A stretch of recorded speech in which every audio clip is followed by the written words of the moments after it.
We are to verse 2। नियम आग्रह, रूपा जी इसका 2 अर्थ समझाते हैं, नियम प्लस आग्रह एंड नियम प्लस अग्रह। आग्रह तो हम सब समझते हैं, स्पेशली काठियावाड़ी लोग समझते हैं। आग्रह किसे कहते हैं? अरे अरे अरे अरे इसको आग्रह बोलते हैं। नियम आग्रह मतलब कि बिना जाने बिना समझे, बस मेरे को लगता है ये ज़रूरी है इसलिए मैं भी करूँगा, तुमसे भी करवाऊँगा, इसको आग्रह बोलते हैं, नियम आग्रह।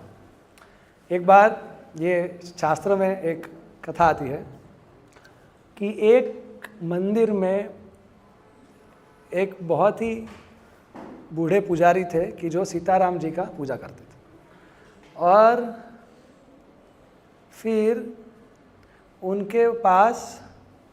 उनके मंदिर में एक बिल्ली आई, और वो बिल्ली आके फिर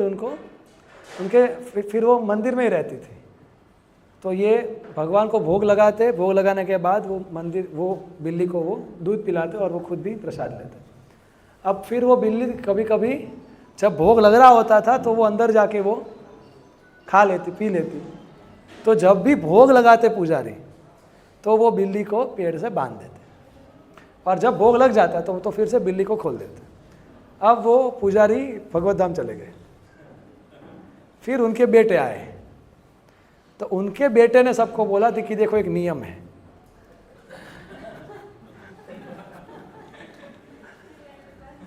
कि जब भी भोग लगाना हो तो एक बिल्ली चाहिए,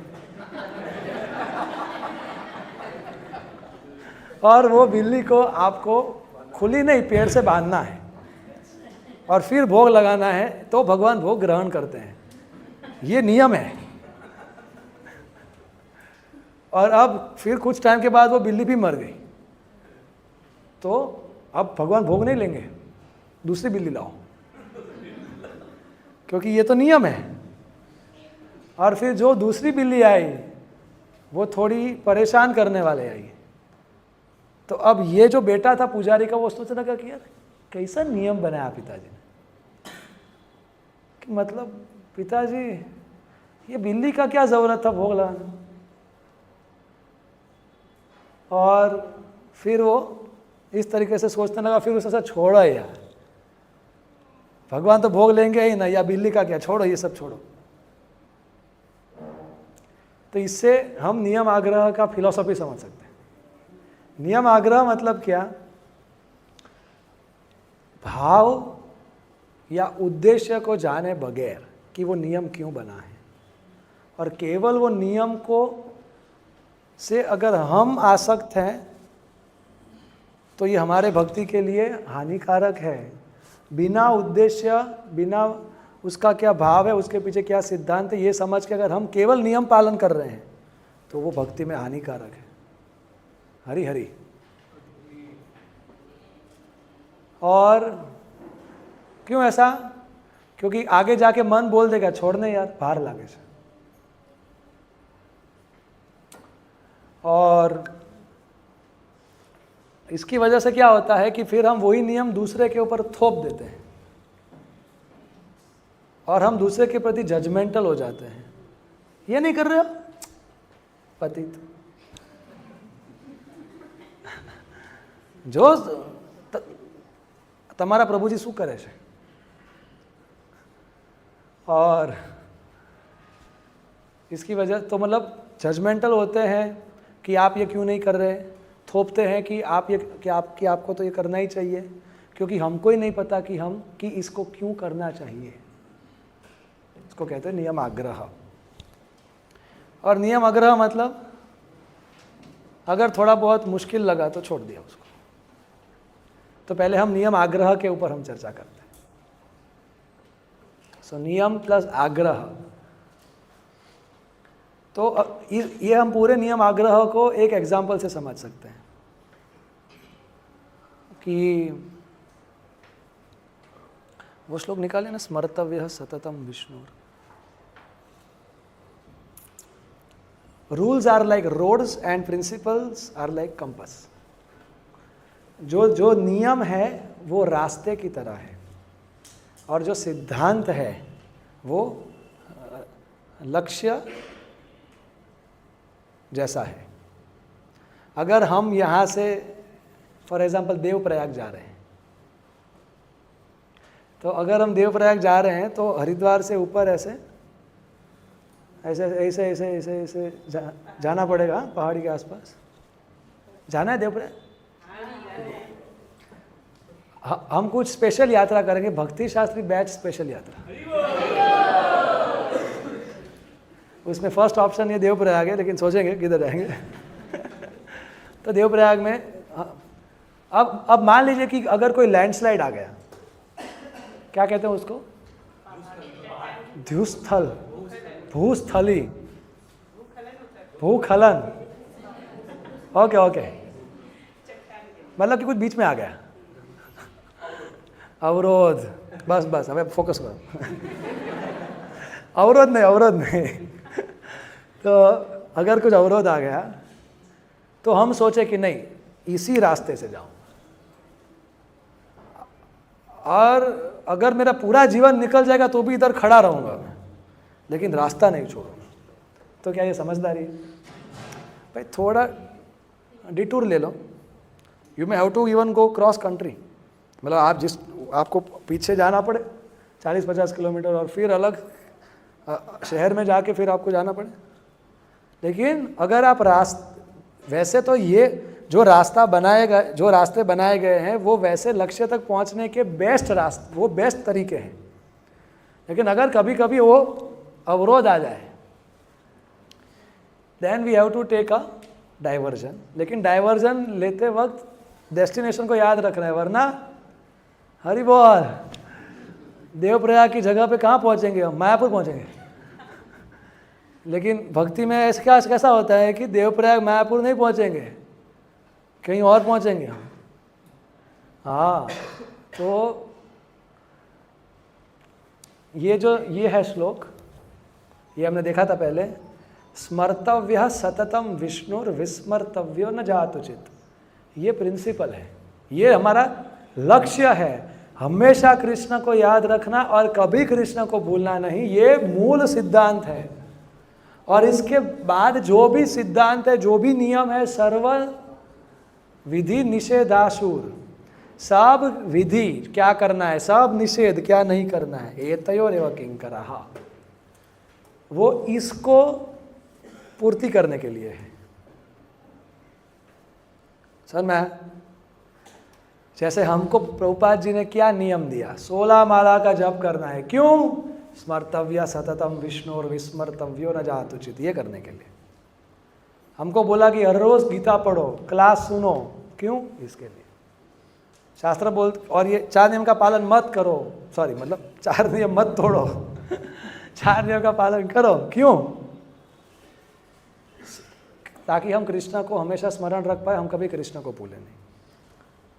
तो अब कभी कभी ऐसा होता है, हर बार नहीं, कि कुछ अगर अवरोध आ जाए वो नियम पालन करने में, लेकिन सिद्धांत कॉम्प्रोमाइज़ नहीं होना चाहिए, लक्ष्य कॉम्प्रोमाइज़ नहीं होना चाहिए। तो हम देश काल पात्र परिस्थिति के अनुसार हम थोड़ा मोल्ड कर सकते हैं।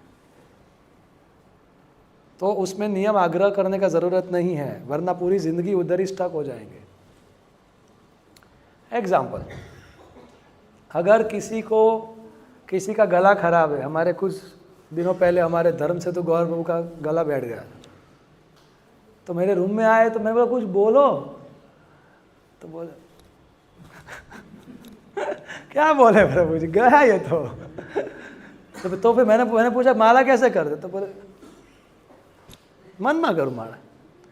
तो मतलब ये नियम है कि उच्चारण करना है, खुद को सुनाई दे उस तरीके। अब बोल ही नहीं पा रहे तो माला छोड़ देना, ऐसा थोड़ी करे, ऐसा थोड़ी कर सकते। तो हमने वो थोड़ा नियम कुछ टाइम के लिए चेंज किया कि ठीक है, हम मन के अंदर बोले, लेकिन 16 माला करना है। और 16 माला क्यों करना है? हाँ, कृष्ण को हम हमेशा याद रख सके और हम कभी कृष्ण को भूले नहीं, इसके लिए। भागवतम 1.9.9 और 4.8.54, ये दोनों के अंदर एक लाइन आता है, देश काल विभागवित, और ये दोनों भागवतम के क्रिटिकल इंटरसेक्शंस पे आता है। 1.9.9 मतलब कौन सा अध्याय है ये? भीष्म पितामह वाला।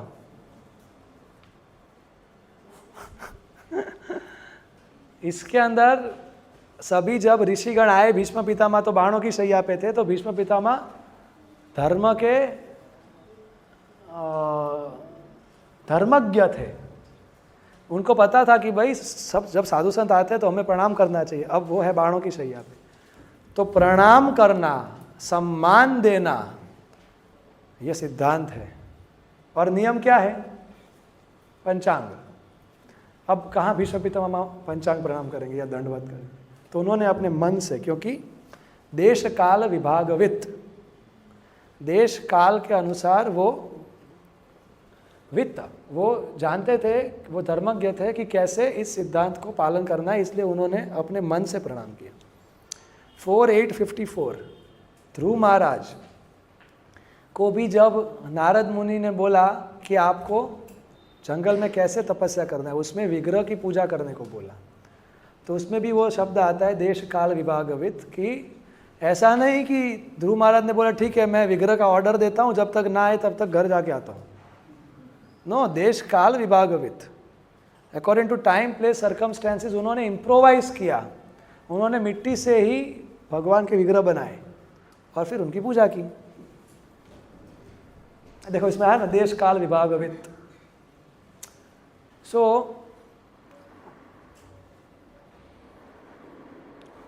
जैसे कि प्रभुपाद जी ने मंदिर बनाए, किधर? पूरी दुनिया में बनाए, लेकिन जब प्रभुपाद जी ने मंदिर बनाना शुरू किया वेस्ट में, तो स्टोर फ्रंट में, मतलब दुकान के अंदर उन्होंने पहला मंदिर बनाया। मतलब अब अगर हम भारत में अगर कोई बोले कि चलो मैं आपको मंदिर लेके चलता हूँ, तो क्या आता है दिमाग में? जो शिखर हो जाए और मूर्ति होना चाहिए और भव्य सेवा होना चाहिए, प्रसाद होना चाहिए। अब उधर किधर वो घूंघट बनाएंगे? घूंघट शू क्या है ना, घुम्मड़ है, घुम्मड़। अच्छा, शिखर बोलता हूँ मैं। शिखर कहाँ बनाएंगे प्रभुपाद जी? तो प्रभुपाद जी को पता था कि मंदिर मतलब वो स्थान कि जो डेडिकेटेड है भगवान का गुणगान और भगवान की सेवा करने के। तो आज भारत में बहुत सारे मंदिर है जिसका एक्सटर्नल स्ट्रक्चर है, लेकिन इंटरनल सब्सटेंस और स्पिरिट खो चुका है। और इस्कॉन के भारत के बाहर के मंदिर आप देखो, किसी बंगलों के अंदर मंदिर है, किसी दुकान के अंदर मंदिर है, लेकिन एकदम वाइब्रेंट मंदिर है वो, क्योंकि वहाँ पे भगवान का गुणगान हो रहा है। सो Prabhupada is has most vividly, most extraordinarily, most unforgettably सनातन धर्म का प्रचार करके दिखाया। और उन्होंने इतना इसको अडेप्ट किया है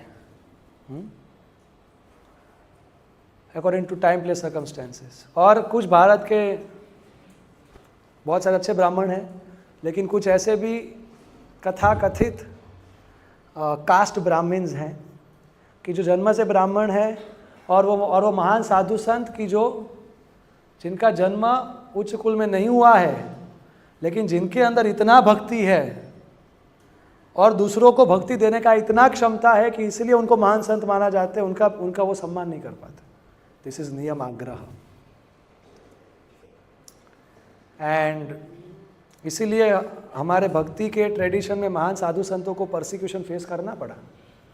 हरिदास ठाकुर,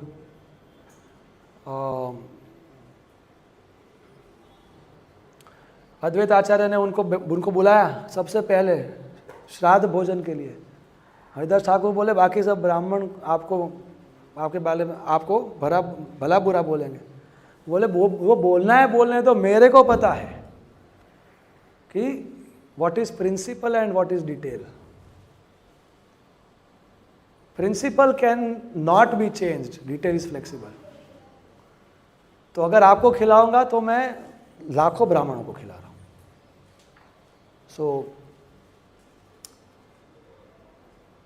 और ये एनीवेज, तो प्रभुपाद जी एक बार, हाँ, तो इसीलिए हम सब भक्तों के समाज में भी ये छोटी छोटी चीज़ों को लेके कन्फ्लिक्ट नहीं होना चाहिए अगर हम मैच्योर है तो। अगर कोई बोले, मेरे को जस्ट कुछ दिनों पहले ही एक भक्त ने पूछा कि प्रभु जी ये भागवतम में मैं अंडरलाइन कर सकता हूँ कि मैं नहीं कर सकता। तो इसमें दो मत है भक्तों के। एक है कि अरे भागवतम तो स्वयं भगवान है, मतलब ये विग्रह ही है, तो आप इस तो और हर एक भागवतम का शब्द दिव्य है, इसमें क्या अंडरलाइन करना। और ये भक्त बोल रहे हैं कि मतलब भगवान है लेकिन थोड़े बड़े भगवान है और किताब के रूप में है, तो मेरे को याद रखने के लिए, बाद में इसको रिकलेक्ट करने के लिए, इसको सिस्टमेटिकली स्टडी करने के लिए मेरे को अंडरलाइन करना पड़ेगा। तो इसमें से अब क्या सही है? दोनों सही है। शास्त्र का अध्ययन का उद्देश्य जिसमें पूर्ति हो रहा हो, जिससे आप शास्त्र को समझ पा रहे हो और याद रख पा रहे हो। तो फिर मैंने बताया कि जैसे भगवान के विग्रह के ऊपर पेंटिंग किया जाता है, वैसे आप जब अंडरलाइन करो तो आप इस भाव से करना कि आप भागवतम को सजा रहे हो। So this is reconciliation. Brahmanas can reconcile. जिसके पास ज्ञान है वो अपेरेंटली कॉन्ट्राडिक्टरी को वस्तुओं को रिकंसाइल कर सकते हैं because they know the higher principle. एक बार जब ये मैंने बताया था एग्जाम्पल कि प्रभुपाद जी डैलस में गए, बोले कि 3 चपाती गुरुकुल के बच्चों को खाना चाहिए। अब वो 2 साल के बाद बोले 3 मण से। क्यों? प्रभुपाद सेड। अरे बट वाई प्रभुपाद सेड? ये तो आप देखिए। सो नियम आग्रह, बस यही, और कुछ नहीं। और नियम आग्रह कब होता है? When we make matters of preference as absolute and as inflexible as matter of principle.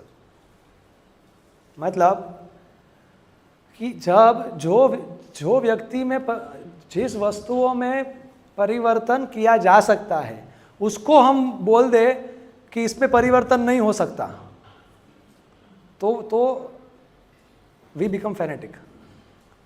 तो हम नियम आग्रह कर रहे हैं, तो हम पागल बन रहे हैं। हमारा अहंकार बोल रहा है कि तुम जो कर रहे हो यही बेस्ट है। ये इसका मतलब होता है। सो ये हमें समझना चाहिए that there is adequate room for individuality in the broad principles of Krishna consciousness. Krishna भावनामृत के सामूहिक वैश्विक सिद्धांतों में व्यक्तिगत परिवर्तन की जगह है, ये हमें समझना चाहिए। जैसे एक बुक डिस्ट्रीब्यूटर और एक पुजारी, अगर दोनों में झगड़ा हो, प्रभु जी कौन सा सेवा टॉप मोस्ट है? कौन सा सेवा टॉप मोस्ट? कुकिंग ना पुस्तक वितरण। प्रभुपाद ने क्या बोला है? पुस्तक वितरण। उससे ज़्यादा मुझे और कोई प्रिय है ही नहीं। लेकिन प्रभुपाद जी का स्वभाव था सबको प्रोत्साहित करना, तो अलग अलग समय पे प्रभुपाद जी ने अलग अलग चीज़ें बोली है। वो आप जब सब देखेंगे तब आप समझेंगे कि प्रभुपाद क्या चाहते हैं। तो प्रभुपाद जी ने समझाया है कि क्या टॉप मोस्ट है। आपको जो करने से कृष्ण के प्रति प्रेम जागृत करना आसान हो रहा है वो आपके लिए टॉप मोस्ट है। अगर आपका कुकिंग करने से आपका भक्ति सबसे ज़्यादा बढ़ता है तो आपके लिए टॉप मोस्ट कुकिंग है। अगर आपके लिए संकीर्तन है तो आप संकीर्तन करो। लेकिन मैं बोलूं जो संकीर्तन टॉप मोस्ट है, डीटी वर्शिप टॉप मोस्ट है, फंड रेजिंग टॉप मोस्ट है, और शास्त्र में से फिर मैं श्लोक लेके आऊं, कोई प्रभु जी का लेक्चर लेके आऊं जिनका ये भाव है, तो why to create unnecessary conflict in devotee community? ये सब बहस करने की कोई ज़रूरत नहीं है। प्रभुपाद जी ने इसलिए तो सब कुछ दिया है कि अपना मन कृष्ण में लगाओ। तो these are matters of preference. Krishna को प्रेम करना, this is matter of principle. तो हमारे माता जी कुकिंग करते हैं और हम प्रभु जी मैनेजमेंट करते हैं, तब प्रोग्राम सक्सेसफुल होता है। तो अब कोई बोले कि प्रभु जी दोनों में से क्या ज़्यादा इम्पोर्टेंट है, तुम ये समझो कि ऐसा नहीं बोलना चाहिए, ये सबसे ज़्यादा इम्पोर्टेंट है।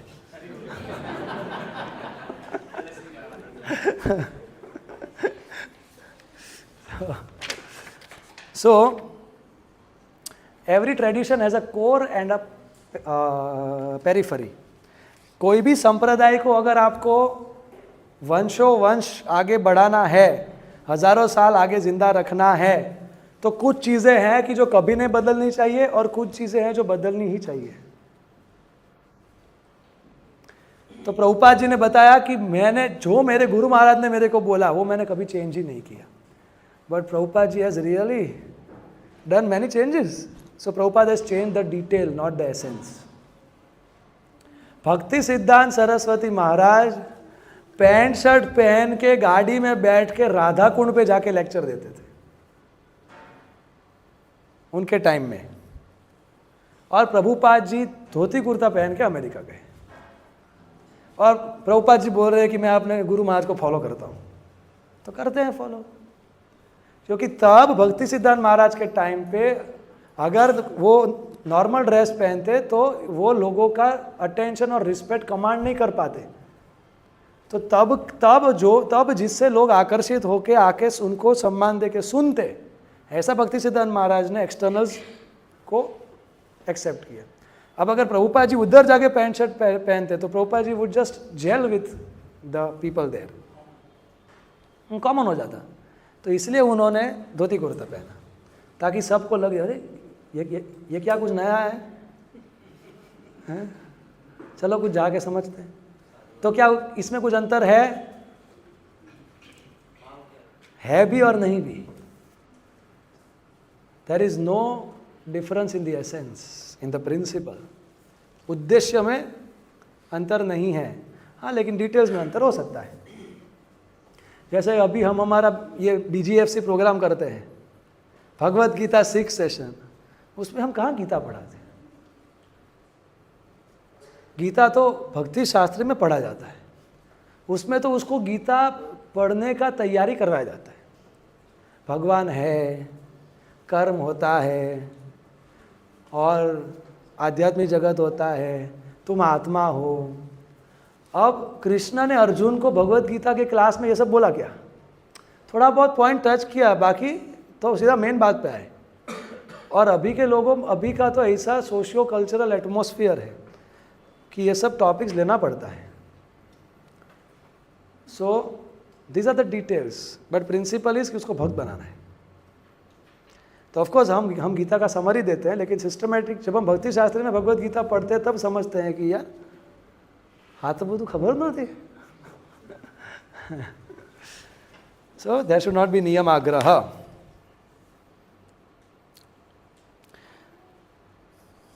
और प्रभुपाद जी पूरे विश्व को भक्त बना पा रहे हैं, तो ये सबूत है कि वो देश काल पात्र के अनुसार उन्होंने कृष्ण भक्ति को प्रस्तुत किया है। और उनके पौत्र प्रपौत्र होने के नाते हमें भी प्रभुपाद जी के ये भाव को अंगीकार करना चाहिए। तो हमें नियम आग्रह से बचना चाहिए और लोगों को भी बचाना चाहिए। अब दूसरा है नियम आग्रह। अगर कोई नियम थोड़ा कष्ट लग रहा है या समझ में नहीं आ रहा तो हम क्या बोलेंगे? प्रैक्टिकल नहीं, उतना इंपॉर्टेंट नहीं है, अभी उतना मेरे लिए रेलिवेंट नहीं है। और या तो हम उसको छोड़ ही देते हैं या हम उसको इग्नोर कर देते हैं। इग्नोर मतलब पार्क कर देते हैं, करीस पण ना क्या ना पैड़ी, but delay is denied sir ना, करीस तो मतलब हमने उसको इग्नोर या निगलेक्ट कर दिया, मतलब कि हम उसको नहीं कर रहे। For our conveniences so called. तो देखो तपस्या तो करना है, या तो जन्म मृत्यु जरा व्याधि के माया की चक्की में पीसने का तपस्या करो, या तो नियमों के पालन का तपस्या करो। तपस्या तो करना है, बस देखना ये है कि कौन सी तपस्या से बाद में कभी तपस्या ना करना पड़े, वैसी तपस्या को चूज करना है। तो प्रभुपाद जी कुछ चीज़ों में फ्लेक्सिबल थे, कुछ चीज़ों में बिल्कुल फ्लेक्सिबल नहीं थे। प्रभुपाद जी ने अमेरिका जाके इंडियन क्विजीन्स सिखाई, पूरी कैसे बनाना है, रसगुल्ला कैसे बनाना है। हाँ, गुलाब जामुन इसलिए नहीं बोला, आज उसका कोटा पूरा हो गया। समोसा कैसे बनाना है, और कचौरी, ओके व्हाट मतलब। सो एंड प्रभुपाद जी ने धोती कुर्ता और साड़ी पहनने को बोला। अब मैं कॉलेज में गया था, निर्मा कॉलेज, तो 400 स्टूडेंट्स बैठे थे, नहीं वो 120 स्टूडेंट्स बैठे थे एमटेक के। तो एक माता जी थे, तो मेरे क्लास के बाद उन्होंने सवाल पूछा सबके सामने माइक में कि इंडिया में, इंडियन कल्चर में साड़ी क्यों कंपलसरी है, मतलब कि लेडीज़ को साड़ी क्यों पहनते हैं। वो तो हमारा इच्छा, हमको जो पहनना है पहने, आप हमको क्यों सफोकेट कर रहे हो। अब ये सब संवेदनशील क्वेश्चन है, वो उधर पूछ रहे हो। तो मैंने जवाब दिया कि कुछ भी चीज़ सही या गलत जिंदगी के लक्ष्य के अनुसार निर्धारित होती है। अगर किसी का जिंदगी का लक्ष्य आध्यात्मिक है तो फिर वो गंभीरता से सोचता है कि कौन सी ऐसी वस्तुओं को मैं अपनाऊं जिससे मेरा देहात्म बुद्धि कम हो, और कौन सी मैं ऐसी वस्तुओं को अगर छोड़ सकूं तो छोड़ूं जिससे मैं बॉडी कॉन्शियस ज़्यादा हो रही हूं या हो रहा हूं। तो ये धोती कुर्ता और ये साड़ी इस संसार का ड्रेस नहीं है, ये भगवत धाम का ड्रेस है। भगवत धाम में लोग ये पहनते हैं, प्रभु जी लोग धोती कुर्ता पहनते हैं, माता जी लोग साड़ी पहनते हैं। ये वैकुंठ का ड्रेस है, और sari and gopi dress, and Prabhu ji के लिए dhoti kurta. This is dress of the spiritual world. और फर्क पड़ता है, एक्सटर्नल से हमको साइकोलॉजिकली फर्क पड़ता है।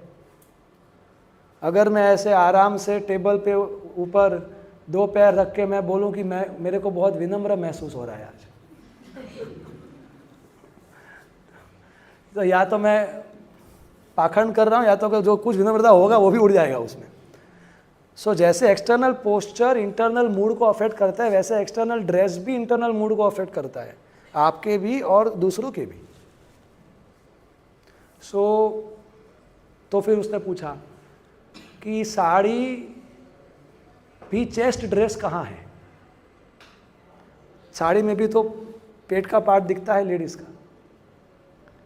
मैंने बोला कि आपको किसने बोला कि आप बॉलीवुड को अपना टीचर बनाओ कि कैसे साड़ी पहनना चाहिए। बॉलीवुड इतनी अभद्र वस्तु है कि सभ्य वस्तु को भी असभ्य बना के प्रस्तुत करती है। बाकी साड़ी पहनना हो तो इस्कॉन में आके सीखो, धोती कुर्ता पहनना है तो इस्कॉन में कैसे पहनना चाहिए। So these are chest dresses, और ये हमको हेल्प करता है। तो इसलिए डिवोटीज, प्रभु जी, माता जी, जब भी हम पॉसिबल है तब हमें डिवोटी ड्रेस में होना चाहिए। और अभी का सोशियो कल्चरल एटमॉस्फेयर ऐसा है कि हम सब जगह पे धोती कुर्ता नहीं पहन सकते, तो ठीक है, तो इफ़ इट इज़ नेसेसरी हम पैंट शर्ट पहनते हैं। बाकी घर पे और मंदिर में कंपलसरीली हम, बिकॉज दिस इज़ यहाँ पे कॉम्प्रोमाइज़ नहीं होता। सो कहाँ पे होता है, कहाँ पे कॉम्प्रोमाइज़ नहीं होता, वी हैव टू नो। जो भी नियम है वो हमको फॉलो करना है चाहिए, क्योंकि generally coming back to the defining metaphor, जो भी रास्ते हैं those are the best course to reach the destination. Generally rules best तरीके हैं हमारे लक्ष्य कृष्ण प्रेम तक पहुंचने के लिए, कृष्ण प्राप्ति के लिए, और हमें रूल्स को फॉलो करना चाहिए 12.9। और अगर कुछ परिस्थिति में हमें रूल्स को एडजस्ट करना पड़े पर्सनल लाइफ में, तो सीनियर्स को कंसल्ट करना चाहिए और अपना देश काल विभागवित उनको बताना चाहिए, क्योंकि जो परिपक्व वैष्णव होते हैं उनको पता रहता है कि क्या कॉम्प्रोमाइज़ हो सकता है, क्या कॉम्प्रोमाइज़ नहीं हो सकता, और नियमों के पालन करने से क्या फ़ायदा होगा, ये भगवान 12.9 भगवद गीता में बता रहे हैं। माम इच्छाप्तुम धनंजय, अभ्यास योगेन ततो माम इच्छाप्तुम धनंजय। अभ्यास मतलब नीति नियमों के अनुसार साधना करना। अगर हम नीति नियमों का पालन करते हैं तो कृष्ण बोलते हैं अर्जुन को कि मुझे प्राप्त करने की इच्छा तुम्हारे अंदर बढ़ेगी। अगर हम नीति नियमों का पालन करेंगे, हर रोज करेंगे और ऐसा पूरा जीवन करेंगे, तो क्या होगा, कृष्ण के प्रति आकर्षण बढ़ेगा, कृष्ण को प्राप्त करने की इच्छा बढ़ेगी। सो कंक्लूसिव लाइन क्या है, we have to be adept to know what to adopt and what to adapt. This is classic from Chaitanya Charan Prabhu. We have to be adept, ADEPT, we have to be expert, ये समझने के लिए what to adopt, ADOPT, कि क्या change नहीं करना है उसको एज इट इज लेना है, and what to adapt, ADAPT, कि क्या देश काल पात्र के अनुसार परिवर्तन हो सकता है। So we have to be adept to know what to adopt and what to adapt. इसलिए हमको अपने भक्ति में नियम आग्रह से बचना चाहिए। Now next, जनसंग।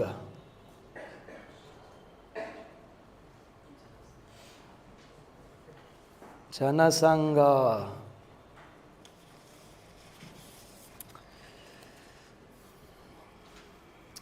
जनसंग मतलब साधारण लोगों का संग, भौतिक लोगों, वर्ल्डली माइंडेड लोगों का संग, अभक्तों का संग। संग के दो अर्थ बताए गए हैं शास्त्रों में। एक संग मतलब अटैचमेंट और एक संग मतलब एसोसिएशन। किसी समूह के साथ रहना उसको भी संग बोलते हैं, और किसी वस्तु की कामना इसको भी संग बोलते हैं। भगवद गीता 2.62 और 63। संगात संजायते कामात, ध्यायतो विषयाम पुंसा संगस्तेषु जायते, संगात संजायते कामात। So from thought there is attachment, and from attachment there is lust, and from lust there is anger. So जैसे कि क्रिकेट है, IPL है, अगर किसी को IPL में इंटरेस्ट, अगर कोई आसक्त है IPL से, तो वो ऐसा संग ढूंढेगा कि जो IPL से आसक्त है। या अगर हम ऐसे संग में जाएंगे कि जो IPL से आसक्त है, तो हम कैसे बन जाएंगे, उनके जैसे बन जाएंगे। सो this is a symbiotic relationship. अगर हम किसी का संग करेंगे तो वैसी हमारी इच्छाएं और आसक्ति होगी, या तो जैसी हमारी इच्छाएं और आसक्ति है वैसा हम संग ढूंढेंगे। सो हमारा उद्देश्य ये दोनों को आध्यात्मिक बनाना है, डिवोशनल भक्ति में बनाना है, भक्तों के संग में आके, कि हम भक्तों के संग में आके हमारी इच्छाएं और आसक्ति भी आध्यात्मिक और भक्ति में बनाएं। तो यहाँ पे रूप गोस्वामी जी संघ का मतलब करते हैं एसोसिएशन, समूह, भक्तों का समूह और अभक्तों का समूह। अब संग लेना मतलब क्या, अगर कोई मच्छर मेरे गाल पे बैठा है तो क्या वो मेरा संग ले रहा है? अभी नहीं देखेगा, अभी नहीं है, एग्जाम्पल दे रहा हूँ। तो संग मतलब केवल साथ में रहना, उसको संग नहीं बोलते। तो संग मतलब क्या? विचारों का आदान प्रदान और भावनाओं का आदान प्रदान, इसको संग लेना बोलते हैं। जैसे कि हमारे इस्कॉन मंदिर के आसपास बहुत सारे पड़ोसी रहते हैं, हमारे कुछ पड़ोसी भक्त हैं, तो उन्होंने विचारों, मतलब हम सब भक्त बने और कुछ पड़ोसी है और कुछ हमारा मंदिर का स्टाफ है 25 साल से है। तमें को माड़ा कर आ जीवन में तो नोच करो, क्या रे ना करो, तो क्या सीखे आप? तो संग मतलब क्या? हमने इधर आके हमारे विचारों का आदान प्रदान किया और उससे भी महत्वपूर्ण हमारे भावनाओं का आदान प्रदान किया। आपके सुख में हमारा सुख है, आपके दुख में हमारा दुख है। कृष्ण का कुछ इमोशनल वर्ल्ड है और हमारा इमोशनल वर्ल्ड है, दोनों का इंटरसेक्शन होना चाहिए।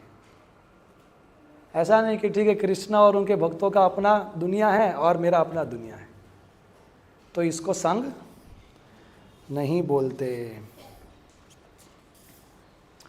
तो विचार और भावनाओं से इच्छा आती है। भावनाएं वो है कि जो हमारे अंदर आती है, और इच्छा वो है कि जो हमसे बाहर जाती है इस संसार को में कुछ एंजॉय करने के लिए। तो ऑफ कोर्स डिज़ायर से भी इमोशन आ सकता है, इमोशन से भी डिज़ायर आ सकता है, लेकिन ये पॉइंट समझने के लिए कि जैसे अगर कोई प्रभु जी ऑफिस में जॉब करते हैं तो ज़रूरी नहीं है कि आप वहाँ पे संग ले रहे हो। अगर माहौल 3 प्रकार का हो सकता है, डिवोशनल, नॉन डिवोशनल और एंटी डिवोशनल। एक तो कि भक्तिमय माहौल है, दूसरा भक्तिमय नहीं है, भौतिक है, लेकिन वो भक्ति के हानिकारक नहीं है, 4 नियम तोड़ने वाला माहौल नहीं है। और तीसरा एंटी डिवोशनल, 4 नियम तोड़ने वाला, हमारे भगवान और भक्तों के प्रति जो श्रद्धा है उसके ऊपर आघात करने वाला माहौल है। तो अगर हमें कभी अभक्तों के बीच में जाना पड़े तो केवल काम के लिए जाते हैं, तो हमें नॉन डिवोशनल माहौल में रहना चाहिए। और तो उनके विचार और उनके सुख दुख में हमको संलग्न अंदर से नहीं होना चाहिए, बाहर से ऐसे करना है। अगर हमारी भक्ति की इच्छाएं प्रभावित नहीं हो रही है, मतलब हमने उनका संग नहीं किया। विचार और भावनाओं के आदान प्रदान से हमारी इच्छाएं प्रभावित हो, मतलब कि हमने संग किया है। Are we good? और इसीलिए प्रभुपाद जी ने इस्कॉन बनाया कि जिन लोगों को कृष्ण से आकर्षण है वो लोग एक साथ आए और वो अपने भक्ति को पोषण दे सके, वैसा संघ बनाने के लिए अंतरराष्ट्रीय कृष्ण भावनामृत संघ बनाए प्रभुपाद ने। हरि बोल। अब जन संघ बहुत डेंजरस है, बहुत डेंजरस। 3 लेवल पे ये अटैक करता है। असत्संग, पहला इच्छा, डिजायर। पहले मैं शास्त्रिक एग्जाम्पल देता हूँ फिर समझाता हूँ। एक काल कृष्ण दास थे चैतन्य लीला में। जब चैतन्य महाप्रभु यात्रा पे जा रहे थे तो भक्तों ने ये काल कृष्ण दास को महाप्रभु के असिस्टेंट के रूप में भेजा। अब ये काल कृष्ण दास ने महाप्रभु का प्रेम उन्माद लीलाओं का दर्शन किया है। और फिर जब वो यात्रा से वो लौट रहे थे तो यात्रा के दौरान एक भट्टाहारीज नाम के आदिवासी थे, तो उनकी स्त्रियों से ये मोहित हो गए और महाप्रभु की हाजिरी होने के बावजूद वो उनका संग करने के लिए काल कृष्णदास चले गए। तो महाप्रभु ने देखा क्या हुआ, तो महाप्रभु गए अपना लाइफ को रिस्क करके और वो काल कृष्णदास को पकड़ के आए और इधर जगन्नाथपुरी आके भक्तों को सौंपा के बोला किसको भेजा है, कुछ थोड़े तुच्छ एंजॉयमेंट के लिए इसने मेरे को छोड़ दिया, तो अगली बार से ध्यान रखना कि तुम किसको भेजो। और फिर काल कृष्णदास को बहुत पछतावा हुआ और फिर भक्तों ने उनको दूसरी सेवा दिया कि नवद्वीप में बहुत सारे भक्त आतुर है कि महाप्रभु की क्या लीलाएं होती हैं पुरी में, तो आप जाके वहाँ पे वर्णन करो। तो वो उस परिस्थिति से बाहर निकले, अपने आप को फिर उन्होंने संभाला और फिर पूरा भक्ति उन्होंने कंटिन्यू किया। तो जनसंघ से हमारी इच्छाओं के ऊपर आघात होता है, मतलब कि हमारी इच्छा भौतिक हो जाती है और हम कुछ गलत कर बैठते हैं और फिर हमें पछतावा होता है कि हाय मैं कितना पतित हूँ, मुझसे ये गलती कैसे हो गया। और फिर हम उस परिस्थिति को कुछ देर के लिए छोड़ देते हैं और एक अलग परिस्थिति में आ जाते हैं ताकि हमारी इच्छाएं फिर से बदल जाए, अच्छी आध्यात्मिक इच्छाएं हो जाए। तो ये पहले लेवल का डेंजर है। कौन सा? डिज़ायर। अब इससे गहरा दूसरा, intelligence. Intelligence is assailed by demoniac association. मतलब हमारा बुद्धि भ्रष्ट कर देता है असत्संग। इसका शास्त्रिक एग्जाम्पल है अजामिल। अजामिल का डिजायर मतलब सेंसुअल फॉल डाउन तो हुआ, इंटेलिजेंस मतलब फिलोसॉफिकल फॉल डाउन। मतलब जब इच्छा का पतन होता है, आध्यात्मिक इच्छा का, कि उसको भौतिक इच्छा बन जाती है, तो कम से कम व्यक्ति की बुद्धि को पता रहता है कि मैं गलत हूँ। इधर तो उसको ये लगता है कि ये सही है, तो उधर उसको पछतावा होता है, इधर उसको उसका गर्व बढ़ता है कि देखो मेरे को तो पता है कि क्या सही है। ये सब, इन सब का इतना बुद्धि नहीं है कि ये सब समझ पाए जो मैं देख पा रहा हूँ और जो मैं समझ पा रहा हूँ। This is intellectual fall down, philosophical fall down, very dangerous. It makes a person superior, feel superior ऐसा। हालांकि उसका पतन हुआ है लेकिन उसको लगता है कि मैं बाकी सबसे ऊपर जा रहा हूँ। तो अजामिल को समझाया, उसके माता पिता ने समझाया, उसकी पत्नी ने समझाया, कुछ ब्राह्मणों ने समझाया, लेकिन न किधर समझे। इच्छा तो बदल गई थी, बुद्धि भ्रष्ट हो गई थी, उसको लगता था मैं जो कर रहा हूँ ये सही है। Means that infatuation had gone to his head. And तो जब व्यक्ति की बुद्धि भ्रष्ट हो जाए, जब व्यक्ति का सही गलत का समझ ही गलत हो जाए, तो वो समझ नहीं पाता है कि मेरे को अब क्या करना है और क्या नहीं करना है। इसलिए उसको इंटेलेक्चुअली ओरिएंटेड डिवोटीज के पास जाके अपना डाउट क्लियर करना चाहिए कि मतलब प्रभु जी ये सही है कि नहीं। I strongly believe that this is true, लेकिन जस्ट मैं आपसे एक बार कंसल्ट करना चाहता हूँ।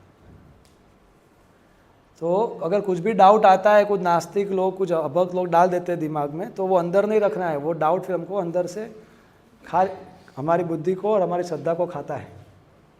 तो इसलिए जो हमारा डाउट सिस्टमेटिकली, शास्त्रिकली, साइंटिफिकली, लॉजिकली जो एड्रेस कर सकता है एट इट्स रूट, उसके साथ हमें डिस्कस करना चाहिए। और इससे भी डीप असत्संग काम करता है, वो हमारी श्रद्धा को ठेस पहुंचाता है। और इसका एग्जाम्पल से आप समझ जाएंगे। कैकेयी के लिए भगवान राम उनके प्राण थे। जितना वो भरत से प्रेम करती थी उतना ही वो भगवान राम से प्रेम करती थी।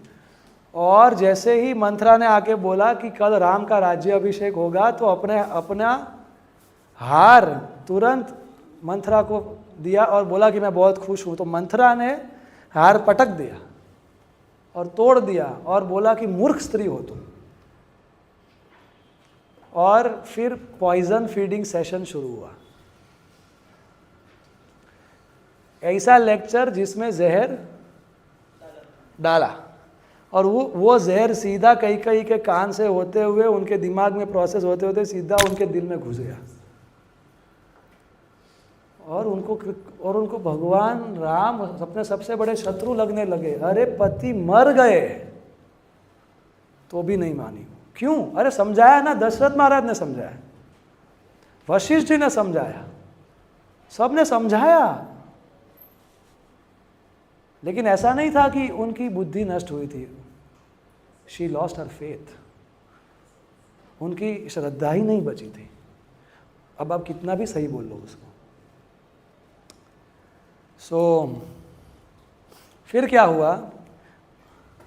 ये अब कैकेयी कब इससे बाहर आई? हाँ, कैकेयी को जिस पे श्रद्धा थी कि मैं इसके लिए यह सब कर रही हूं, जब वो श्रद्धा टूटी तब उसकी मनोकाल्पनिक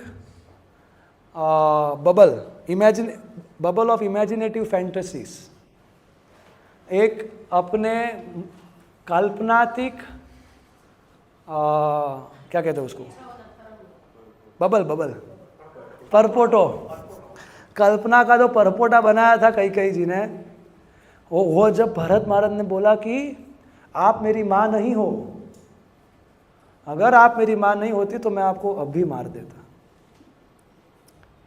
आप you are the goddess of destruction incarnated in our glorious dynasty to destroy everyone। मतलब आप साक्षात प्रलय की देवी हो जो हमारे पूरे वंश को उजाड़ने आई हो। ऐसा सब बोला तो ये तब इनको होश है कि हाय मैंने तो क्या कर दिया। तो उसी तरीके से जब हमारी श्रद्धा भौतिकतावादी विचार, भौतिकतावादी आइडियोलॉजी, सिद्धांत, भौतिकतावादी लोगों के प्रॉमिसेस के ऊपर होता है और उसकी वजह से हमारा भक्ति में श्रद्धा आ नहीं पाता, या वो लोग हिला के चले जाते हैं।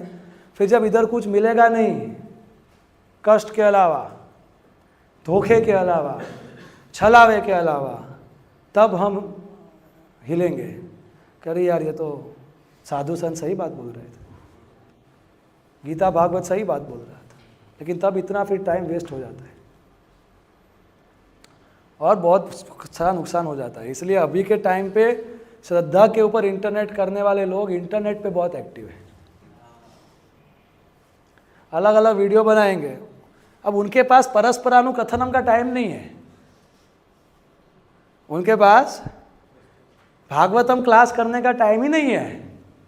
क्यों? पॉइजन फीडिंग क्लास रिकॉर्ड, पहले तो प्रिपरेशन करो, मंत्रा क्लास और फिर रिकॉर्ड करो और फिर यूट्यूब पे चढ़ाओ। तो क्यों सुनने का भैया? हमारे एक सीनियर भक्त हमारे मंदिर के वो आए मेरे पास एक वीडियो लेके, प्रभु जी आपने वीडियो देखा? मैंने बोला इसका थंबनेल देखा, वीडियो नहीं देखा। मैंने तो बोला प्रभु जी देखो। मैंने बोला क्यों देखूं, बेवकूफ़ हूँ मैं आपकी तरह? सीधा बोला मैंने बोला ऐसा तो लोग भौंकते रहेंगे, तो क्या मेरे को उनका भौंकना सुनने का? मेरे को पता है इस्कॉन कितना सुंदर है, इस्कॉन में कितने महान साधु संत हैं, और अपना तो भक्ति अच्छे से मज़े से हो रहा है। तो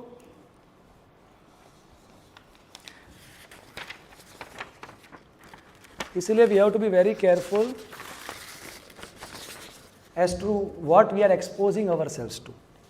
हम किनका संग कर रहे हैं, हम क्या सुन रहे हैं, इसमें हमें बहुत सावधान रहना है, क्योंकि श्रद्धा एक पेड़ जैसी है, सालों साल लगते हैं उसको बड़ा करने में, लेकिन ये जो डाउट है ये कुल्हाड़ी जैसे है, और अगर बहुत गंभीर डाउट आ जाए तो वो तो इलेक्ट्रिक कुल्हाड़ी जैसा 1-2 घंटे में ही सालों साल का पेड़ उखाड़ देंगे। सो ये बहुत डेंजरस चीज़ है। कोई मना नहीं करता कि इस्कॉन में या इस संसार में समस्या है, तो दुखालय है। आपको आज पता चला क्योंकि आप क्लास में सो रहे थे। तो क्लास में ये भी बताया कि जितना हम कृष्ण भावनामय होंगे उतना ये दुखालय और ये सब समस्याओं का प्रभाव हमारे पर उतना कम होगा।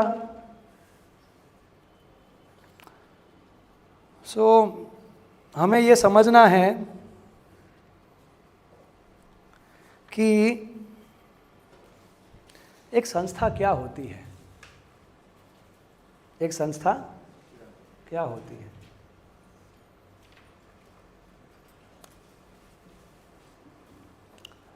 कुछ लोग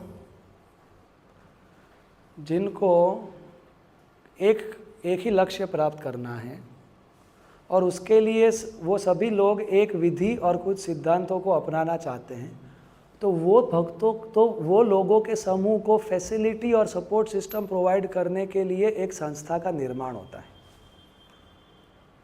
अब अगर वो कोई धार्मिक संस्था है तो फिर उसमें लक्ष्य भगवान होंगे, और हमारी इस्कॉन में वो विधि भक्ति है, और जो सिद्धांत है वो गीता भागवत के सिद्धांत है। तो हम सब इधर इकट्ठा हुए हैं एक विधि को अपनाने के लिए, कुछ सिद्धांतों को अनुकूल करने के लिए, और उसके लिए इस्कॉन संस्था हमें फैसिलिटी देता है, सपोर्ट सिस्टम देता है, उसको संस्था बोलते हैं। तो संस्था धर्म के ऊपर कभी हावी नहीं होती। इंस्टीट्यूशनलाइज्ड रिलीजियन इज कंडेम्ड, लेकिन संस्था से धर्म को आगे नहीं बढ़ाया जा रहा इन अ वे। कुछ लोग होते हैं कि जिनको साथ में आना था, अभी इतने सारे लोगों को साथ में भक्ति करना है, तो फिर नेचुरली प्लानिंग करना पड़ेगा, ऑर्गेनाइजिंग करना पड़ेगा कि आप इतने लोग कुकिंग करो, आप इतने लोग सब्जी खरीदने जाओ, आप इतने लोग भगवान के हार बनाओ, आप इतने लोग भगवान की प्रचार की सेवा करो। तो इसको मैनेजमेंट बोलते हैं, इसको इंस्टीट्यूशन बोलते हैं। So institution is born out of like-minded people who are serious about their goal. और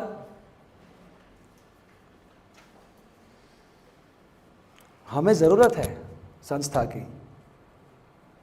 क्योंकि संस्था में कुछ ऐसे भक्त होते हैं, एडवांस्ड डिवोटीज, प्रभुपाद और हमारे महान आचार्यगण, वर्तमान आचार्यगण जो महाराज हैं, सभी जो गुरुजन हैं। तो मतलब जैसे पहाड़ के ऊपर से एक नदी तेज़ी से जा रही है समुद्र को मिलने के लिए, तो वो तो नदी पहुंच जाएगी समुद्र तक, अगर बीच में कोई अवरोध आएगा तो भी पहुंच जाएगी। लेकिन अगर कुछ छोटी छोटी नालियां हैं, अगर उनको पहाड़ से समुद्र तक पहुंचना है तो वो नहीं पहुंच पाएंगे, क्योंकि अवरोध तो आने वाला है। तो वैसे जो लोग अभी इतने गंभीर नहीं हैं, उनको ऐसे भक्तों का संग चाहिए कि जो बहुत गंभीर है। तो संस्था के कोर में वो लोग रहते हैं कि जो ऐसे नदी के प्रवाह जैसे फास्ट है, स्ट्रॉन्ग है, जो नदी तक पहुंचने वाले हैं। और हम जो सब we all are like little trickles and little streams. अगर हमको कुछ अवरोध आया तो मतलब अगर हम अकेले हो और अवरोध आया तो हम तो उड़ ही जाए, लेकिन ऐसे भक्तों के संग में रहेंगे तो बढ़ते रहेंगे, बढ़ते रहेंगे। अब दुर्भाग्य की बात है कि ऐसा होता है कि जिधर भी ऐश्वर्य होता है उधर भौतिक बुद्धि वाले लोग आकर्षित होते हैं। तो अगर इतना सारा पानी है तो इसमें से कुछ पानी मैं अपने लिए भी रख लूँ थोड़ा, तो उसके लिए फिर वो उधर डैम बना देते हैं। तो प्रभुपाद ने कभी नहीं बोला that expect a utopian ISKCON society, हमें कि इस्कॉन में सब कुछ अच्छा चलेगा हमेशा के लिए, ऐसा नहीं है। कुछ ऐसे लोग होंगे कि जो ये सब भौतिक ऐश्वर्य को देख के उनका सेवा का भाव कम होगा और अपना भोग विलास का भाव आएगा, तो उसकी वजह से वो नॉन कृष्णा कॉन्शियस हो जाएंगे, अनकृष्णा कॉन्शियस हो जाएंगे, और इसका फिर कुछ परिणाम आएगा। लेकिन हम सबको क्या करना है? हमको जो प्रभुपाद जी ने जो स्टैंडर्ड, जो प्रोसेस, जो प्रिंसिपल्स दिए हैं वो हम फॉलो करते जाए, और हम सीरियस, जो लोग सीरियस साधना, सीरियस भक्ति कर रहे हैं उनके साथ हम सीरियस साधना, सीरियस भक्ति करते रहे। ऐसे लोग वक्त के साथ साइडलाइन हो जाएंगे, क्योंकि वो लोग सीरियस साधना कर नहीं पाएंगे और भगवान काल के रूप में अपना प्रभाव दिखाएंगे। लेकिन ऐसा कुछ थोड़ा ऊपर नीचे दुर्भाग्यवश होगा। लेकिन जो लोग का focus Krishna conscious education, culture और ट्रेनिंग के ऊपर है, एजुकेशन मतलब क्या करना है, ट्रेनिंग मतलब कैसे करना है, कल्चर मतलब सबके साथ करना है, उनके ऊपर रहेगा तो वो आगे बढ़ते जाएंगे और वो समुद्र मतलब भगवान के चरण कमलों तक पहुंच जाएंगे। तो हम मना नहीं करते कि थोड़ी बहुत समस्या है इस्कॉन में, लेकिन अभी भी प्रोसेस वही है, प्रिंसिपल्स वही है। और दुनिया के किसी भी कोने में कोई भी भक्त कोई भी इस्कॉन मंदिर में निष्ठा से, गंभीरता से, चुस्तता से ये विधि का, ये सिद्धांतों का पालन करेगा तो उसको आध्यात्मिक लाभ होगा और उसको आध्यात्मिक सिद्धि मिलेगा। इसलिए हमें ये सब डाउट मॉन्गरिंग लोगों से दूर रहना है। इसीलिए बता रहे हैं नरोत्तम दास ठाकुर, तादेर चरण सेवी भक्त सनिवास जनमे जनमे होए हे अभिलाष। जन संग से हम कैसे दूर रह सकते हैं? भक्तों के संग में करना है हमेशा, और उसमें भी हमें गंभीर भक्तों का संग ढूंढना चाहिए। इसके बाद आता है लौल्यम।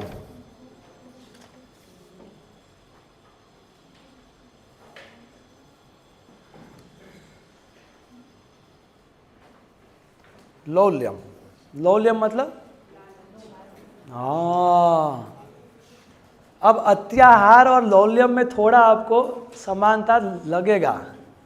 अत्याहार मतलब भी वो था ना कि जरूरत से ज़्यादा इकट्ठा करना, और ये लौल्यम तो अत्याहार थोड़ा एक्सप्लिसिट है, मतलब थोड़ा वो दिखेगा। लौल्यम सटल है, वो अंदर चलता है। लौल्यम मतलब ऐसी इच्छाएं कि जो बहुत समय से हमारे अंदर सूक्ष्म रूप में विकसित होती रहती है, और जो भक्ति के अलग इच्छाएं कि जो भक्ति से अलग वो सब इच्छाएं होती हैं। उसका 3 कैटेगराइजेशन है, भुक्ति, मुक्ति और सिद्धि, सादी भाषा में। इस संसार में मुझे कुछ अपना एंजॉयमेंट चाहिए, मतलब मेरे को मजा चाहिए, इस इच्छा को भुक्ति बोलते हैं। मेरे को फेमस होना है, इसको सिद्धि की इच्छा बोलते हैं। मेरे को सब लोग जाने, मेरे को रिकॉग्नाइज करें, मेरे को अप्रिशिएट करें, और देखो मेरे को चिंता नहीं चाहिए, मेरे को शांति चाहिए, इसको मुक्ति की इच्छा बोलते हैं। ये तीनों भक्ति में बाधा है। क्यों? क्योंकि ये भक्ति नहीं है। भक्ति मतलब कृष्ण की संतुष्टि के लिए इच्छाएं करना, और कृष्ण की इच्छा में ही मैं अपनी इच्छा को डवटेल करना, अलाइन करना। तो ये तीनों इच्छाओं में लोभ होता है, खुद का स्वार्थ होता है, और उसमें आप कितना भी, स्वार्थ एक ऐसी आग है कि आप उसमें कितना भी ईंधन डालो वो आग कभी बुझेगी नहीं, वो और आगे बढ़ती जाएगी। इसलिए ये तीनों इच्छा हमको भक्ति से दूर लेके जाती है, और ये वक्त के साथ सूक्ष्म रूप में हमारे अंदर चलती रहती है। कैसे समझाता हूँ। ये बहुत सटली लेकिन बहुत स्ट्रांगली ओवर टाइम हमारे अंदर डेवलप होती है।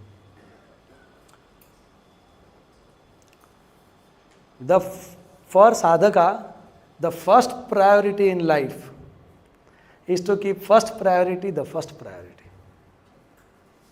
एक साधक के जीवन में उसका फर्स्ट प्रायोरिटी क्या है कि जो फर्स्ट प्रायोरिटी है उसको फर्स्ट प्रायोरिटी रखना है। मतलब क्या कि जो गंभीर भक्त नहीं है उनके जीवन में माया कैसे आती है? देखो मैं माया हूँ, चलो हम साथ में एंजॉय करते हैं, और वो बोलते हैं हाँ ठीक है ठीक है ठीक है चलो चलो चलो। अब गंभीर भक्तों में थोड़ी ऐसा होगा, माया आके बोलेगी चलो एंजॉय करेंगे, तो फिर हम क्या बोलेंगे? घरे जा, कोई चांस नहीं है इधर। इसलिए गंभीर भक्तों के जीवन के, गंभीर साधकों के जीवन में कैसे माया आती है? माया आके बोलती है इतना सीरियस क्यों होने का, भक्ति करते रहो, लेकिन देखो ये भी तो इम्पोर्टेंट है लाइफ में, ये भी तो इम्पोर्टेंट है लाइफ में, ये भी तो इम्पोर्टेंट है लाइफ में। तो ठीक है, आप कृष्ण को सेकंड प्रायोरिटी रखो, फिलहाल ये फर्स्ट प्रायोरिटी है। This is how Maya enters. और हम भी सोचते हैं हाँ ये बात तो सच्ची है, फिलहाल ये करते हैं, बाकी फिर भक्ति तो करना ही है। और फिर माया कल बोलेगी और एक आइटम है, भक्ति भी आप तुम्हारा चालू ही है ना, लेकिन उसको थर्ड प्रायोरिटी कर दो। और ऐसा 5, 10, 1000 इनफाइनाइट, और ऐसे कृष्ण खो जाएंगे हमारे नज़रों से, हमारे चित्त से, हमारे दिल से। और जितना हम हमारी चेतना को कृष्ण का संग नहीं करने देंगे, उतना हमें उच्च आध्यात्मिक स्वाद नहीं मिलेगा। मतलब हम माला कर रहे होंगे, हरे कृष्ण कृष्ण कृष्ण हरे हरे, हरे राम राम राम हरे हरे, तो हम फास्ट कर रहे हैं। क्यों? दूसरी भी प्रायोरिटीज। और इस पे भी हम सोच रहे हैं शू करवानु यार, धंधानो शू करूँ यार, अरे शू करस तो हरे कृष्ण बोलियो, हरे कृष्ण कृष्ण कृष्ण हरे। तो अगर हम क्लास भी सुन रहे हैं, अगर हम माला भी कर रहे हैं, और अंदर वो भाव नहीं है कि कृष्ण फर्स्ट प्रायोरिटी है, तो अंदर से हम अपने आप को ऑफर कर ही नहीं पाएंगे कृष्ण को। और अगर हम अपने आप को ऑफर नहीं कर पा रहे, अपनी चेतना को कृष्ण को ऑफर नहीं कर पा रहे, तो कृष्ण हमें हायर टेस्ट कैसे देंगे? एक माँ को अपने संतान को चॉकलेट देना है, चॉकलेट नहीं छोड़ो, गुलाब जामुन देना है, लेकिन बच्चा है ही नहीं तो कहाँ से देगी? तो वैसे ही कृष्ण को हमको आध्यात्मिक रस देना है, लेकिन हम कृष्ण को बुला के हम उधर होते ही नहीं। तो ये यथा माम प्रपद्यन्ते ताम तथैव भजामि। आप जैसे शरणागत होगे वैसे ही मैं आपके साथ मैं आदान प्रदान करूंगा। और फिर हमारा भक्ति में से रस कम होने लगता है, लेकिन हमको तो रस चाहिए, आनंदमय अभ्यासाद, इसलिए फिर हम रस माया में ढूंढते हैं धीरे धीरे। किधर गया ये? थोड़ा आई कर लो ना, थोड़ा ही पण जरूरी है ना। क्यों? क्योंकि इसमें रस कम हो गया। क्यों? क्योंकि हमने ये ध्यान नहीं रखा that the first priority is to keep first priority the first priority. तो हमें ये हमारे मन में रखना है हमेशा कि मेरा जिंदगी का लक्ष्य है कि मुझे कृष्ण से प्रेम करना है, और मैं मेरा पूरा जीवन और हर कार्य ऐसे ही ओरिएंट करूँगा, ऐसे ही प्लान करूँगा। मेरा शेड्यूल, मेरा टू डू लिस्ट, मेरा लाइफ के डिफरेंट रोल्स एंड रिस्पॉन्सिबिलिटीज़, कि मैं इससे कॉम्प्रोमाइज़ ना होने दूँ। जैसे कि अगर आपको पता है या मैं बता रहा हूँ कि जो प्लेन होता है फ्लाइट, उसमें वो 80 से 90% टाइम ऑफ ट्रैक चलता है। नेक्स्ट टाइम डरिएगा मत, आगे का भी बता रहा हूँ। जैसे कि गाड़ी होती है, अगर हम वो स्टेयरिंग व्हील से अपना हाथ छोड़ दे तो क्या होगा? कैसे पता? आपने कभी छोड़ा है क्या? छोड़ा है नहीं ना? तो आपका स्टेयरिंग भक्ति के गाड़ी के ऊपर से कैसे हट जा रहा है? तो डेंजर तो हमको पता है या फिर नहीं पता है? तो वैसे ही प्लेन का कैसा होता है कि कोर्स डेविएशन बोलते हैं उसको। 80 से 90% वो प्लेन ऐसे जाएगा, ऐसे जाएगा। तो एक्सपीरियंस्ड सीजन्ड पायलट को पता है कि कोर्स डेविएशन होगा, ऐसा नहीं कि नहीं होगा। वैसे ही ये दुनिया ऐसी है कि वो अपनी प्रायोरिटीज हमारे ऊपर थोपेगी कि भाई आ तो करूँ पड़े ना, हाँ करसू, पर आप हूँ हमेशा पहला राखी, कृष्ण को मैं हमेशा पहले रखूँगा। और पायलट हमेशा कोर्स करेक्शन करता रहता है, वरना अगर वो दिल्ली जाने वाला है फ्लाइट तो वो कलकत्ता लैंड करेगा वो। या तो अगर पता नहीं है किधर जा रहा है प्लेन, तो कहीं जगह पे फ्यूल खत्म होगा और फिर किधर लैंड करेगा? That will be disaster. तो कोर्स करेक्शन करते रहना पड़ता है, लेकिन कोर्स करेक्शन तब करेगा ना कि जब उसको लक्ष्य पता है, उसको पता है कि मेरे को दिल्ली जाना है, अहमदाबाद टू दिल्ली। तो वैसे ही अगर हमको पता है कि मेरा जिंदगी का लक्ष्य है कृष्ण प्रेम की प्राप्ति, कृष्ण के चरण कमलों की प्राप्ति, तो ठीक है, अगर कुछ प्रायोरिटीज आ भी गई लाइफ में, if it is very urgent, तो वो करके वापिस आ जाओ, course correction, be on course, be on the right path, और वापिस आके तो क्या होगा, वो बीच में आती रहेगी प्रायोरिटीज, लेकिन हम कृष्ण को टॉप मोस्ट प्रायोरिटी रखेंगे। हाँ, हम कृष्ण को भूल चुके हैं, लेकिन हम ये तो याद रख सकते हैं कि हम कृष्ण को भूल चुके हैं। हम कृष्ण के लिए नहीं रो सकते, लेकिन हम इसलिए तो रो सकते हैं कि हम कृष्ण के लिए नहीं रो रहे। हमें ये याद रखना है कि मैं कृष्ण को भूल गया हूं। अगर हम ये भी भूल जाएंगे कि हम कृष्ण को भूल गए हैं, तो कृष्ण का भूलना हम कभी रोक ही नहीं पाएंगे।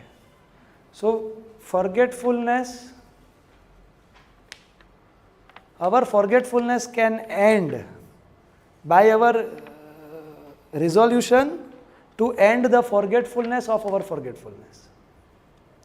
मैं जो भगवान को भूल गया हूं, इसको मैं कभी भूलूं नहीं। अगर मैं यहां से शुरू करूं तो एक दिन आएगा कि मैं भगवान को नहीं भूलूंगा। और इसके लिए हमको ये एवरीडे का साधना प्रोग्राम दिया है, कोर्स करेक्शन के लिए। अंदर से भुक्ति की इच्छा आएगी, चलो ना यार, इस संसार में थोड़ा तो एंजॉय कर लेते, चलो ना यार, थोड़ा तो सिद्धि चाहिए ना यार, मतलब एक तो करूँ नहीं यार, मतलब थोड़ा तो होना चाहिए ना यार। वो कभी अपना थोड़ा कहाँ होता है फिर। और यार ये इतना लोड है भक्ति शास्त्र के कोर्स में और सेवा में, और कितना चिंता है यार, मेरे को मुक्ति चाहिए, ये मुक्ति की इच्छा है। भुक्ति, मुक्ति, सिद्धि तीनों ठीक होते रहेंगे अगर हम अपना रेगुलर साधना का प्रोग्राम करेंगे।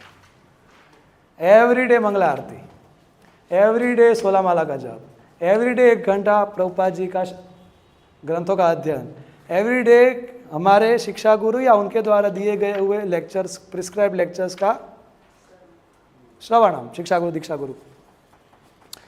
तो इससे हम हर रोज रिमाइंड होते रहते हैं कि देखो तुम कृष्ण को भूल गए हो, तुम कृष्ण को भूल गए हो, ये हमको याद रहेगा। And then will be able to keep Krishna as our first priority always. फिर प्रभुपाद जी तात्पर्य में लिखते हैं, देखो ये इस्कॉन संस्था में भक्तों का संग इसलिए करना है कि ये 6 चीजों से बचने के लिए। और प्रभुपाद जी वैश्विक दृष्टिकोण देते हैं, फिर इस्कॉन पे आते हैं। अगर इस संसार का हर व्यक्ति अगर ये 6 चीजों का पालन करेगा तो एक आदर्श समाज का स्थापना होगा, कि जिसमें लोगों के अंदर अत्याचार और लोलियम नहीं होगा। अगर वो लालची नहीं होंगे तो फिर युद्ध नहीं होंगे, कोई शत्रु आपको लगेगा ही नहीं, क्योंकि रिसोर्सेज लिमिटेड है लेकिन डिजायर्स अनलिमिटेड है। तो जब ग्रीड कम हो जाएगी तब हम किसी और के रिसोर्स के ऊपर क्यों फिर हाथ मारेंगे। और इससे पॉलिटिकल स्टेबिलिटी आएगी, इससे विश्व शांति की स्थापना होगी, ऐसा लिखते हैं प्रभुपाद तात्पर्य। और फिर वो आते इस्कॉन के ऊपर, और इस्कॉन इस काम को कर रहा है कैसे। प्रभुपाद जी लिखते हैं तात्पर्य में, there is no use crying for world peace without an awakening of divine consciousness in the individual. अरे विश्व इंसानों से बन रहा है, अगर इंसान की जिंदगी में स्थिरता, संतुष्टि और खुशी नहीं है तो विश्व में कैसे आ सकती है। तो इस्कॉन क्या काम करता है, एक एक हृदय के अंदर शांति, स्थिरता और संतुष्टि की स्थापना कर रहा है। ISKCON is working at the grass roots level, one heart at a time, one heart at a time. और ऐसे धीरे धीरे फिर ऐसे इंडिविजुअल्स जब एक आदर्श उदाहरण प्रस्तुत करेंगे विश्व के लिए, और फिर विश्व के समझदार लोग भक्ति को अपना के उनके भी व्यक्तिगत जीवन में शांति, स्थिरता और संतुष्टि वो ला पाएंगे, और इसलिए ISKCON का निर्माण हुआ है। ओके।